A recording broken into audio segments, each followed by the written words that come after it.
يا عم الحاج بتعمل ايه؟ بدفن الموز والبلح ده. ليه هو مات؟ بعد الشر، فلا الله ولا فالك، ده لسه مولود لسه صغير. ايه ده فعلا؟ هو لسه صغير فعلا، لسه مولود. هو الراجل اداهم لك كده ازاي؟ ما انا سالته كده قلت له ده صغير قوي وبتاع، قال لي ادفنه في الرده يوم واحد وطلعه هتلاقيه كبر. فانا جبت الرده اهوت وهدفنه بقى واشوف.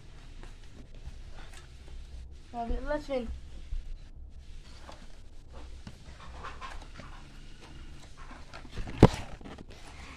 الحق يا بابا، يلا بقى اليوم عدى. يلا بقى ورينا ان انت دفنت.